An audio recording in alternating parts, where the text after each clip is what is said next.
Good morning बच्चों। आज इतिहास की कक्षा में आप सबका स्वागत है। मैं उम्मीद करती हूँ आप जरूर ये नया पाठ जो विजयनगर साम्राज्य के बारे में हम लोग पढ़ रहे थे, इससे संबंधित कम से कम 7-8 अति लघु प्रश्न उतने ही टॉपिक में आपको बताए गए थे, आप जरूर लिखी होंगी और मैं उम्मीद करूंगी कि आप उसको जरा ग्रुप में भेजिएगा, जिससे मैं देखूं कि कौन बच्चा कितना एक्टिव है। तो आज देखिए, इसीलिए मैं थोड़ा आपको पढ़ाती हूँ कि आपका काम भी कंप्लीट होता रहे। अब देखिए, हम्पी से प्राप्त विजयनगर के क्या ऐतिहासिक स्रोत प्राप्त हुए हैं।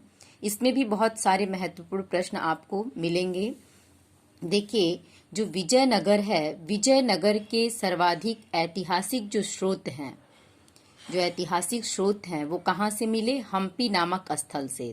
ध्यान दीजिएगा।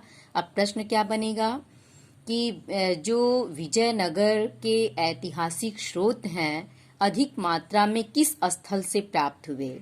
तो विजयनगर के ऐतिहासिक स्रोत अधिक मात्रा में हम्पी नामक, देखिए जगह का नाम क्या है, हम्पी नामक स्थल से प्राप्त हुए। और 1800 ईस्वी में हम्पी की खोज। अब ये प्रश्न देखिए दूसरा बन गया कि हम्पी की खोज कब की गई? तो हम्पी की खोज 1800 ईस्वी में की गई। दूसरा प्रश्न आपका बना, ठीक। अब इस हम्पी की खोज किसने की, कब की हो गया? 1800 में। और किसने की? तो हम्पी की खोज एक अंग्रेज अभियंता तथा पुराविद कर्नल कॉलिन मैकेंजी। हम्पी की खोज किसने की? कर्नल कॉलिन मैकेंजी ने। कब? 1800 ईस्वी में। ध्यान दीजिएगा। हम्पी क्यों प्रसिद्ध है? तो हम्पी इसलिए प्रसिद्ध है, ये इस तरह से भी प्रश्न पूछा जा सकता है, हम्पी से विजयनगर के सर्वाधिक ऐतिहासिक स्रोत प्राप्त हुए, जिसकी खोज 1800 ईस्वी में एक अंग्रेज अभियंता तथा पुराविद कर्नल कॉलिन मैकेंजी के द्वारा की गई। 3 प्रश्न, इतने ही में 3 या 4 प्रश्न बन गए। 2 लाइन में आपके 4 प्रश्न बन गए। इस स्थान का पहला सर्वेक्षण मानचित्र जारी किया गया और उस समय Mackenzie British East India Company में नियुक्त थे। जब इसकी खोज हुई तो कार्ल मैकेंजी कहाँ थे? ईस्ट इंडिया कंपनी में इनकी नियुक्ति थी। मैकेंजी द्वारा प्राप्त प्रारंभिक जानकारियां विरूपाक्ष मंदिर और पंपा देवी के मंदिर में पुरोहितों की स्मृतियों पर आधारित थी। कौन सी मंदिर? पंपा देवी और विरूपाक्ष की मंदिर, जो विजयनगर में ही थी। कौन सी 2 मंदिरें हैं? एक पंपा देवी की, दूसरी विरूपाक्ष की मंदिर। इसमें जो पुरोहितों की स्मृतियां थी उसी पे आधारित थी। हम्पी की खोज में अभिलेखकर्ताओं ने अपनी प्रमुख भूमिका निभाई। जो अभिलेखकर्ता थे, सन 1836 ईस्वी से लेकर 1856 ईस्वी तक हम्पी के अन्य मंदिरों से दर्जनों अभिलेखों का संग्रह करना शुरू कर दिया गया। कब से कब तक? 1836 से लेके 1856 तक जो हम्पी के मंदिर थे उनसे बहुत सारे अभिलेखों का संग्रह करना शुरू कर दिया गया। इन सभी पुरातात्विक साक्ष्य का जो प्रयोग है, इतिहासकारों ने विदेशी यात्रा के वृत्तांतों तथा तेलुगु, तमिल व संस्कृत में लिखे साहित्य के साथ जो स्रोत के रूप में है, इतिहास पुनर्निर्माण में किया। John M Fritz, George Michell और MS नागराज राव के सर्वेक्षण कार्यों में विजयनगर के स्मारकों से सर्वाधिक लकड़ी की वस्तुएं जैसे स्तंभ, धरन, भीतरी छत, छज्जे और मीनारों को उजागर किया गया, जिससे पूरी स्थापत्य श्रेणी की कल्पना की जा सकती है। यानी स्थापत्य कला में इन चीज़ों का प्रयोग किया जाता था। ये सारी चीज़ें लकड़ी की होती थी। छज्जे, मीनार, भीतरी छत, स्तंभ, धरन जो बनाए जाते थे, घरों में धरन होता है, इससे सारी लकड़ियों के बने होते थे। तो जो विजयनगर राज्य है, इसके जानकारी के अधिकतर स्रोत कहाँ से मिले? हम्पी से।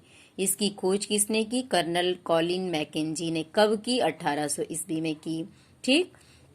और 1836 से 56 तक हम्पी के अभिलेखों का संग्रह शुरू कर दिया गया था और जो इसकी प्रारंभिक जानकारियां थी मैकेंजी द्वारा, जो प्रारंभिक जानकारियां मिली वो कहाँ से, विरूपाक्ष मंदिर से और पंपा देवी के मंदिरों से मिली।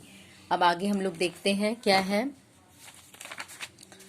देखिए विजयनगर की जो भौगोलिक स्थिति थी, थोड़ी विजयनगर की भौगोलिक स्थिति के बारे में देखेंगे।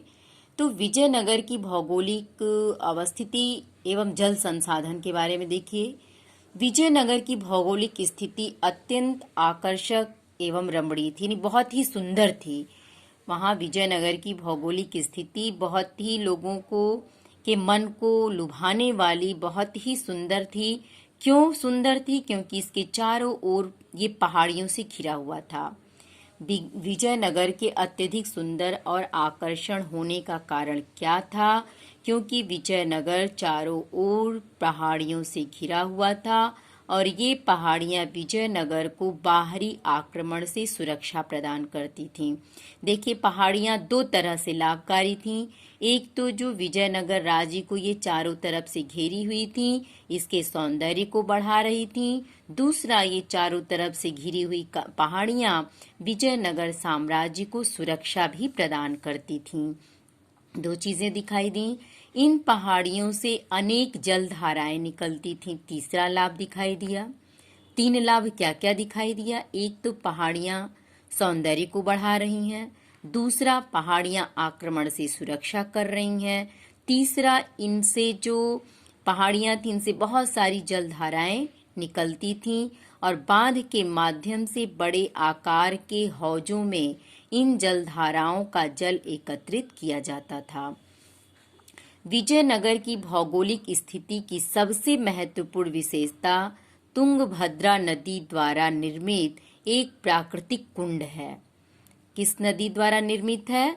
तुंगभद्रा द्वारा नदी द्वारा निर्मित एक प्राकृतिक कुंड है। अब ये देखिए प्रश्न आपको ये बन सकता है कि विजयनगर में निर्मित जो एक प्राकृतिक कुंड है वो किस नदी के द्वारा निर्मित है? तो विजयनगर में स्थित एक प्राकृतिक कुंड जो स्थित है वो तुंगभद्रा नदी के द्वारा निर्मित है। अब ये लघु प्रश्न आप लिखेंगी विजयनगर की भौगोलिक स्थिति एवं जल संसाधन के बारे में, ठीक है। इससे आपको ये लघु प्रश्न आ सकता है। तो बहुत आसान है, ये तो एकदम कहानी की तरह समझ में आ गया कि वहां पहाड़ी थी जो उसकी सुंदरता को बढ़ा रही थी। दूसरा, ये पहाड़े चारों तरफ से घिर के उसकी सुरक्षा करते थे। तीसरा, उन पहाड़ों से जलधाराएं निकलती थीं जो बांध के माध्यम से बड़े आकार के हौजों में इन जलधाराओं के जल को एकत्रित कर लिया जाता था। तीसरा जो था कि यहाँ एक जो प्राकृतिक कुंड था वो तुंगभद्रा नदी के द्वारा निर्मित था।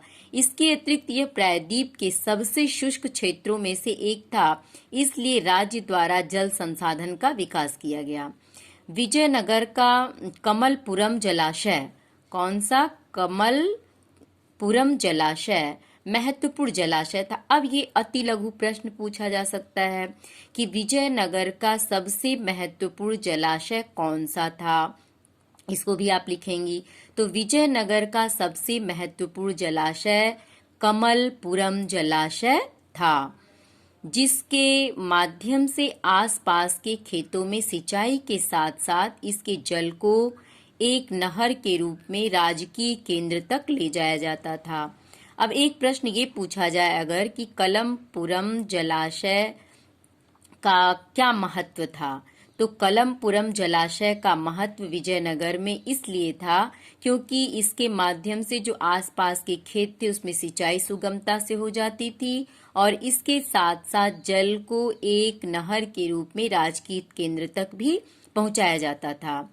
वर्तमान में यहाँ की जल संबंधी संरचनाओं के साक्ष्य हिरिया नहर में देखे जा सकते हैं। जो वर्तमान साक्ष्य वो कहाँ देखे जाते हैं? हिरिया नहर में। इस नहर का पानी तुंगभद्रा नदी से मिलता था। संगम वंश के राजाओं द्वारा इसका निर्माण किया गया था। किसका? हिरिया नहर का। हिरिया नहर का निर्माण किसके द्वारा किया गया था? संगम वंश के राजाओं द्वारा किया गया था। तो ये विजयनगर की रही भौगोलिक स्थिति। अब विजयनगर के राजवंश व शासक कौन कौन थे देखिए। विजयनगर के विशाल साम्राज्य पर 4 राजवंशों का शासन रहा। कितने राजवंशों का शासन था? 4 राजवंश। ये लघु प्रश्न में आपको पूछा भी है पीछे कि विजयनगर के राजवंश व शासक के बारे में विस्तार से समझाइए। तो विजयनगर के विशाल साम्राज्य पर 4 राजवंशों का शासन रहा, जिन्होंने इस साम्राज्य को बहुत ही ऊंचाई पे पहुंचाया। यानी विजयनगर के समृद्धि में इन 4 राजवंशों का बड़ा योगदान था। 15वीं शताब्दी में विजयनगर के शासकों को राय कहा जाता था। 15वीं शताब्दी में विजयनगर के शासक को क्या कहा जाता था? तो 15वीं शताब्दी में विजयनगर राज्य के शासकों को राय कहा जाता था और इन्हें नरपति, लोगों का स्वामी, नरपति मतलब लोगों का स्वामी के नाम से संबोधित किया गया था, जो इन शासकों की लोकप्रियता को अभिव्यक्त करता है। भाई लोगों के स्वामी हैं तो इनकी लोकप्रियता ऐसे ही बढ़ जाएगी। ठीक, तो राय कहा जाता था और राय को नरपति शब्द से संबोधित करने के कारण इनकी लोकप्रियता काफी बढ़ गई और अनेक राजवंशों के नेतृत्व में विजयनगर साम्राज्य की सत्ता स्थापित हुई, जिसके विभिन्न चरण थे। पहला चरण क्या है? पहले चरण में देखिए, विजयनगर की स्थापना के पश्चात हरिहर तथा बुक्का नामक 2 भाइयों ने जिस राजवंश की स्थापना की वह संगम वंश कहलाता था। इसकी खोज कल हम लोग पढ़े थे ना, 1336 क्या था? 1336 ईस्वी में ही किसने किया था? हरिहर और बुक्का ने। कल ही हम लोग इस चीज को पढ़े थे। 1336 में इसकी खोज हरिहर और बुक्का ने की थी। तो ये जो प्रथम चरण था, प्रथम चरण में जो विजयनगर की स्थापना हुई उसको हरिहर और बुक्का नामक 2 भाइयों ने की। जिस वंश की स्थापना उन्होंने की उसको कौन सा वंश कहा गया? संगम वंश कहा गया। तो हरिहर बुक्का द्वारा स्थापित वंश का नाम क्या था? संगम वंश। संगम वंश के अनेक शासकों ने निरंतर युद्ध जारी रखा तथा अपने क्षेत्र का विस्तार किया। इस वंश का महान शासक देवराय द्वितीय था। अगर आपसे एक प्रश्न पूछा जाए कि संगम वंश का महान शासक कौन था, तो संगम वंश का महान शासक देवराय द्वितीय था। याद कर लीजिएगा, इसको लिख भी लीजिएगा। संगम वंश का महान शासक देवराय द्वितीय था। दूसरा चरण है, दूसरे चरण में संगम वंश के बाद सालू वंश था। सालू वंश दूसरा चरण क्या था? सालू वंश, पहला संगम वंश। इसके बाद तुलु वंश सत्ता में आया। तुलु वंश के समय में विजयनगर साम्राज्य के विभिन्न क्षेत्रों में प्रगति हुई। इस वंश के महानतम शासक कृष्णदेव राय को, तुलु वंश के महान शासक कौन थे? याद कर लीजिएगा। कृष्णदेव राय को भारत के महान शासकों में गिना जाता है। साहित्य, स्थापत्य कला सभी क्षेत्रों में विजयनगर अपने समकालीन शहरों में काफी अग्रणी था। विदेशी यात्रियों के फलस्वरूप यहाँ पर विभिन्न संस्कृतियों का आगमन हुआ, जिसका सबसे अधिक प्रभाव स्थापत्य कला पे पड़ा। तीसरा चरण, तुलु वंश के बाद अराविदु वंश प्रभाव में आया। इस वंश में विजयनगर साम्राज्य का पतन प्रारंभ हो गया। विजयनगर साम्राज्य का पतन किस चरण में हुआ? तीसरे चरण में। किसके समय में? अराविदु वंश, इसको क्या कहा गया? अराविदु वंश। और इसी वंश के आगमन से ही इसका पतन भी शुरू हो गया तथा अब राजधानी विजयनगर से पेनुकोडा बन गई। अब इसकी राजधानी पेनुकोडा बन गई, जिसका महत्वपूर्ण शासक राम राय था। इसका महत्वपूर्ण शासक कौन था? राम राय।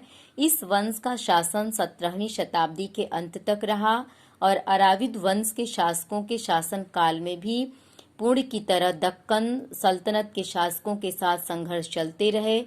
इस समय दक्कन सल्तनत के शासकों ने विजयनगर के शासकों के विरुद्ध मैत्री समझौता किया और इस समझौते के कारण ही कालांतर में राक्षसी तंगड़ी तालाकोट का युद्ध हुआ। यानी जो ये समझौता किए विजयनगर शासकों ने दक्कन से, उसके तहत ही राक्षसी जो तंगड़ी थी, जिसे तालीकोट का भी कहा जाता है, उसका युद्ध हुआ था। तो इस तरह से विजयनगर साम्राज्य के शासक और विजयनगर की भौगोलिक स्थिति और इसके पहले जो हम लोग ये देखें विजयनगर के ऐतिहासिक शोध, इसको पढ़ें। इन तीनों चीजों से आप प्रश्न जरूर लिखिएगा। Thank you.